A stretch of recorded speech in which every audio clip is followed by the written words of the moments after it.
Welcome to Detroit. Doesn't matter if you have one ass cheek and three toes. I will beat your ass. You can drown them. And that's what we gotta be. That's who we have to be. Because that's our domain. That is our domain. Because we'll tread water as long as it takes to fucking bury you. Takes the snap, turns, gives to Montgomery, right side, end zone, touchdown, Detroit Lions! Yes. We are driven by Detroit. Hello, Detroit Lions friends, fans, and family members. Welcome on back to yet another episode of MCM Motor City Mania. I'm your host, David T. Pike. And as always, we're diving on in. So, folks, we know that this is the final game of the season. We know that we're playing the Chicago Bears. That means that we're going to be going up against our old offense coordinator, Ben Johnson. We know the Lions aren't playing for anything this week. They've been eliminated from the playoffs. We all know why. We all know how those things have occurred. But there is something that we have to talk about here in relation to the Bears and in relation to Ben Johnson, more so than just the game that is about to happen. What exactly do I mean? Well, what I mean here is that if you take a look at much of this year and you take a look at the previous offseason, many Lions and Bears fans have made a huge deal over the Lions losing Ben Johnson as the offensive coordinator for our team, who then went and became the Bears head coach. Now, I know that there's a lot of Lions fans, and I know all Bears fans, they have taken a personal viewpoint that the collapse of the Lions this season has been hugely responsible to the fact that Ben Johnson is no longer here. And they are coining it as the quote-unquote Ben Johnson effect. Now, as you all know, I'm a man that's guided by reason. I'm a man that's guided by logic. I'm a man that's guided by facts. So I started thinking about this now that we have the game against the Bears coming up. It's the final week of the season. How can we actually look at this and come to an actual conclusion that's based on truth and has merit? Well, I'm going to tell you this right now. The more I looked at this particular situation and the quote-unquote Ben Johnson effect, the more I found out that the truth is seldom, if ever, that cut and dry. And realistically, it's not the Ben Johnson effect that we need to coin it as the reason for the Detroit Lions collapse. It needs to be called something else. It needs to be called the Brad Holmes effect. First, let's just call this for what it is. Brad Holmes has not done his job as a GM this year in terms of making sure that the talent that we needed in order to be successful was actually there. Say what you want about the fact that we lost both Ben Johnson, that we lost Aaron Glenn, and whatever else have you. But the point of the matter is that this team was not prepared in terms of all the personnel it was going to need to be successful. And we all know exactly where those primary areas of concern have been: the offensive line and the defensive secondary. Both of those areas have been drastically neglected this year, and it has shown in how the Lions have lost games. They have lost games because over the second half of the season, we have gotten absolutely torched by average quarterbacks and absolutely mercilessly, brutally destroyed by good to great quarterbacks. Then, when you take a look at defenses that are average or above average or good, they have taken full advantage of the fact that our offensive line is not good enough to allow us to run the offense that we would like to run. which is an offense that uses the run game, sets up the play action, and we go from there.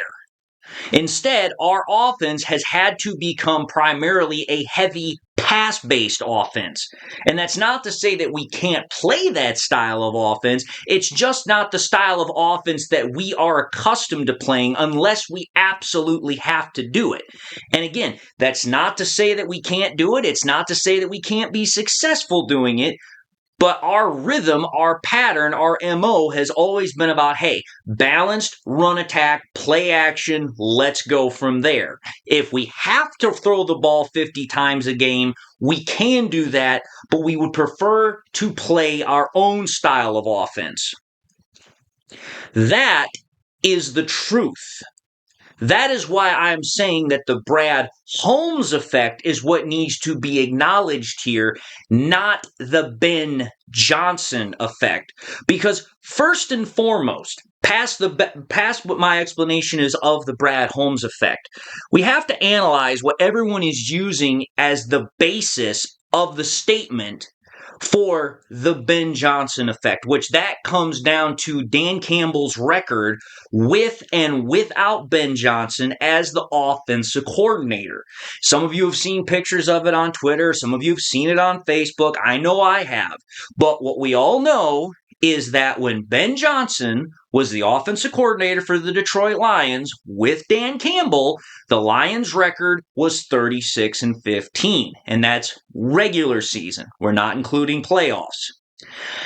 Since Ben Johnson has left, and before he took the job as the offensive coordinator, the Lions had a record of 11-21-1.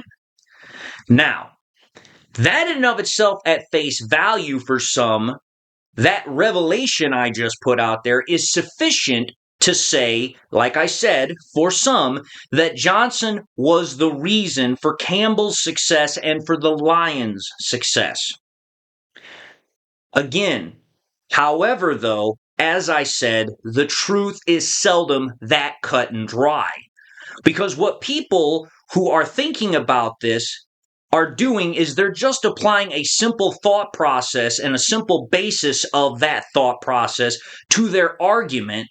And what they're missing is that, first and foremost, you cannot really include 2021 in that argument because in 2021, there was really no offensive weapons. The offensive line was constantly being shuffled with injury, just like it is right now. We didn't even have much of the offensive weapons that we have this year or have had the last 3 years. So it's like, okay, here. Even if Ben Johnson had been the offensive coordinator, can you honestly, realistically state that that would have made much difference if he'd have been the offensive coordinator for the first year that Dan Campbell was here? I highly doubt it. Because let's understand something here. Before 2022, nobody knew who Ben Johnson was. I've said this multiple times. Until Campbell and Goff plucked him from obscurity and got him into the position that he was with the Detroit Lions, nobody knew him. In fact, he was, as I said, multiple times in the past, he was on the verge of quitting football altogether because he couldn't get hired. Probably the only good decision that Matt Patricia ever made was hiring Ben Johnson as the freaking tight ends coach when he was there.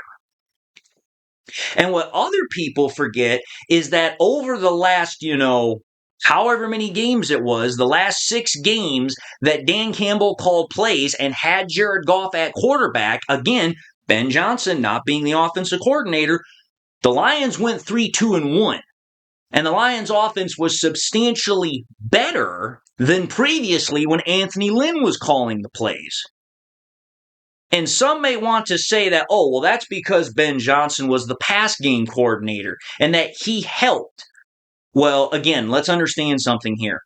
A pass game coordinator is going to help, but that help is going to be minuscule in the comparison and grand scope of things of what an offensive coordinator is going to do. There's no two ways around that. You're not going to look to the pass game coordinator to set up your entire offensive game plan. It's just not going to happen.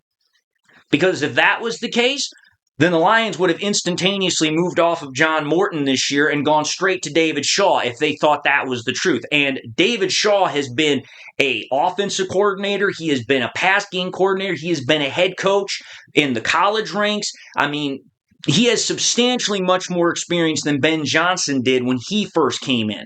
So again, that argument doesn't hold water. And let's also understand this as well. You can't put that argument as far as a pass game coordinator in here when the entire basis of the argument that people want to say is the Ben Johnson effect is when he was the offensive coordinator. You can't just all of a sudden start changing the parameters just because it no longer fits the argument. But what I'm trying to get at here is that just saying that, oh, well, because when Dan Campbell had Ben Johnson as his offensive coordinator, that means that Ben Johnson was the reason for their success. That's bullcrap. That's extremely short-sighted. And the reason why it is short-sighted is for the second reason. Yes, we know the Lions have struggled this year in terms of the offense being consistent. And what makes that part of the argument at least somewhat hold water for Ben Johnson is, yes, offense was more consistent, it was more creative, it was more explosive. Those things do hold water. But what does not hold water, and what is particularly nonsensical, is that the offensive production between this year in 2025 versus last year in 2024 has not changed a whole hell of a lot in terms of the production relative to the rankings. Because let's think about this, folks. If you go back to last year, the Lions were number 1 in points. They were second in yards. They were tied second in yards per play, first in first downs, second in passing yards, and sixth in rushing yards, and were also first in scoring drive percentage and seventh in turnover drive percentage on offense. That's where they were last year. Okay, all good rankings, all tip-top rankings. No one's going to deny that.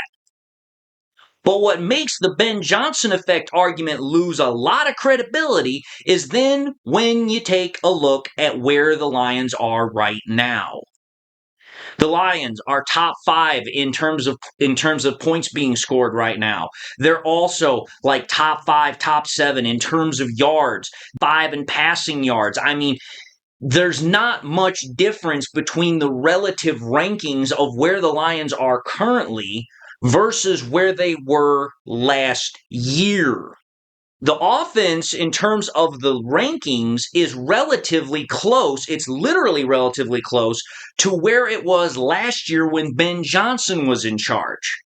So if your entire argument is based upon the numbers, which most people are basing the record as their argument, it doesn't really hold water then when you take a look at, okay, how is the Lions offense producing this year relative to where it was last year in terms of rankings? Because you can't really go based off of the total yards and numbers and all that. You have to go based off of the rankings just like everybody else is. Otherwise, you're not going to have a comparative analysis because each year is going to be different in terms of how offenses work against defenses. That's why rankings are a better comparative analysis than the total actual numbers. So there's that part of the argument. But then there's the third part of the argument. The third part of the argument is that there is then this contestation or there is this contest as far as, because go back to the beginning of the year, everybody said that Jared Goff, he was going to fall off a cliff this year because he didn't have Ben Johnson anymore. He didn't have his muse. He didn't have the guy that was telling him where to throw the ball, how to read defenses, wasn't doing all that anymore. It was now going to be all on Jared Goff, and Jared Goff was going to fall off a freaking cliff. Well, the problem is that, again, the numbers don't back that up. If you take a look at Goff's numbers last year, Goff was second in completion percentage with 72.4, second in yards with 4,629, second in pass average per throw at 8.6, fourth in passing touchdowns at 37, third in pass touchdown percentage rate per throw at 6.9, had 12 interceptions, 2.2 interception percentage rate per throw, and had the second highest passer rating at 111.8. So, last year, Jared Goff was producing as a top 5 quarterback. Well, wait a minute here. Where have I heard this before? Where I've heard it is my own lips. I have said it multiple times this year. And again, when you take a look at the numbers, it's the exact same damn thing. Relative to where Goff was last year, the numbers have not changed a whole lot. In fact, the areas where it has changed, it has gotten for the better. Take a look at his numbers this year. Goff is fourth best in the league in completion percentage at 68.3%. He is second best this year at 4,233 yards. Seventh best in terms of pass average per throw at 7.9. Second best in passing touchdowns with 33. Third best in touchdown percentage per throw, 6.2. Tied seventh lowest with 7 interceptions. Third in terms of interception percentage rate per throw at 1.3 interception percent, and third best passer rating at 107 passer rating. Now, if my numbers are off on the screen based upon what I was saying, that's because I had to update them after recording. But again, the numbers shouldn't have changed that much in terms of the rankings.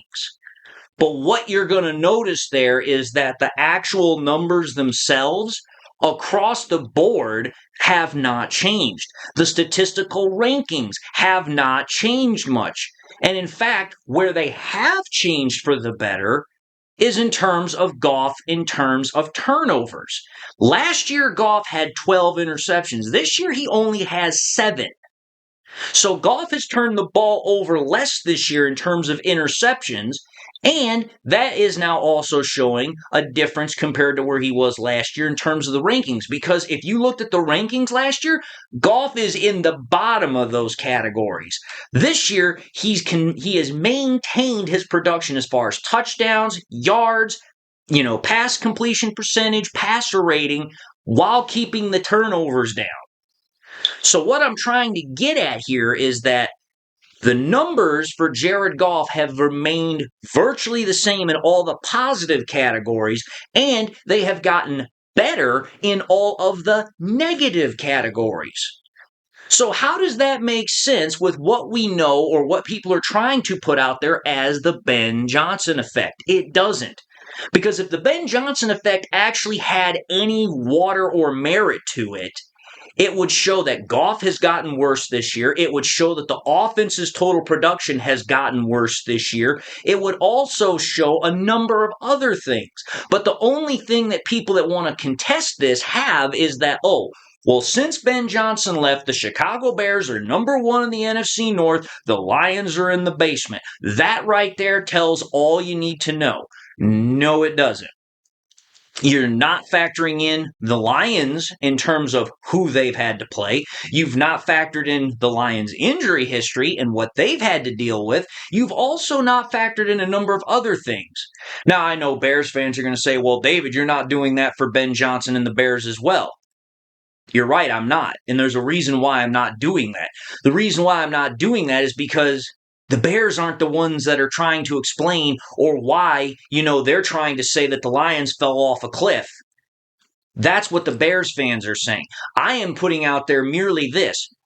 If your argument for the Lions falling off a cliff and collapsing this year is simply because we lost Ben Johnson, your argument is flimsy, very flimsy at best.